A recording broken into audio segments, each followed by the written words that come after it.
Have you ever stopped to think about what really makes someone intelligent? We usually jump to things like how many facts they know, right? Or their vocabulary. But what if the real measure of a sharp mind isn't about what you've memorized, but how your brain actually works? Today, we're going to dig into some common thinking habits that can seriously hold us back. Habits that can make us seem a lot less intelligent than we actually are. This right here, this is the core idea for everything we're talking about today. It sounds simple, but it's a really powerful distinction. I mean, you can have a whole library of facts in your head, but if your thinking is stuck and inflexible, you can't really use any of it. This isn't about your IQ score. It's all about the mental habits that might be holding you back. So, this difference between just knowing stuff and actually thinking well brings us to the main problem we're going to unpack. It's something called cognitive rigidity. We're going to explore how this stuck way of thinking can be the biggest barrier between just having knowledge and putting it to good use. So what is cognitive rigidity exactly? Well, you can think of it like your brain is stuck in first gear. It's this tendency to cling to your beliefs, your opinions, and your way of doing things, even when you're staring at a mountain of evidence that says you should probably change course.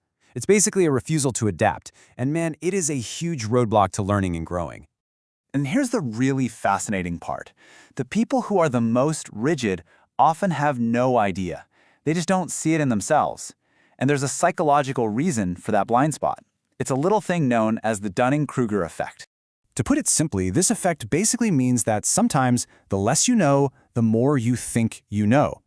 Your own lack of knowledge actually keeps you from seeing your own mistakes.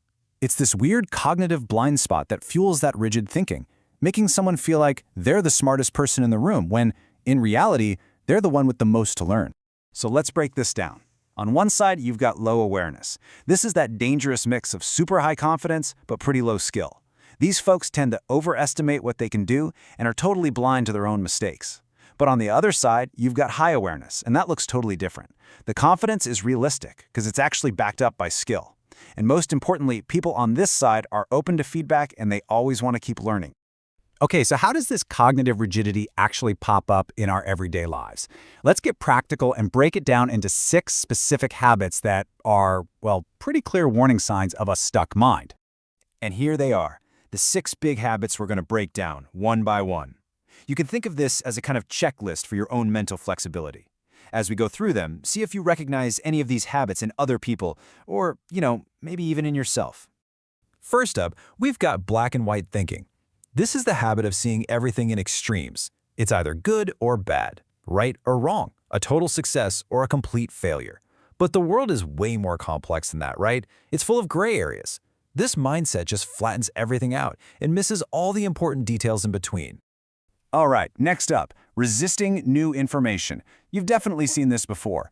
Someone gets hit with a fact that contradicts what they believe, and what's their first reaction? It's not curiosity, it's defensiveness. They're not trying to understand the new info, they're just trying to protect what they already believe. This one is all about the ego.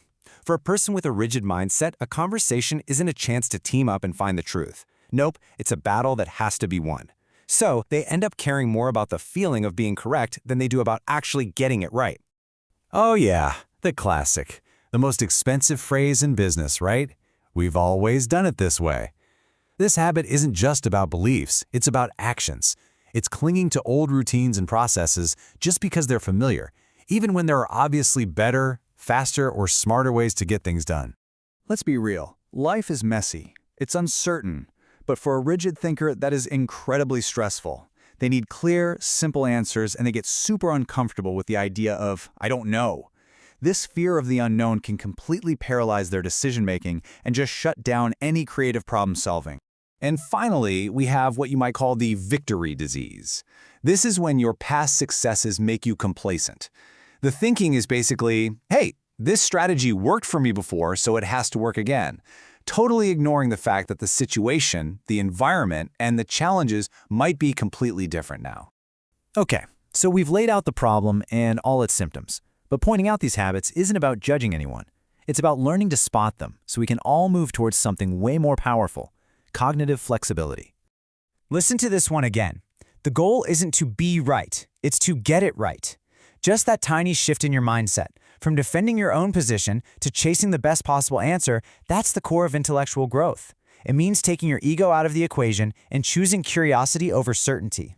So, the big takeaway here is this. The hallmark of true, useful intelligence is adaptability. It's being able to update what you believe when you get new evidence. And the path to becoming more flexible starts with one simple, honest step: self-awareness.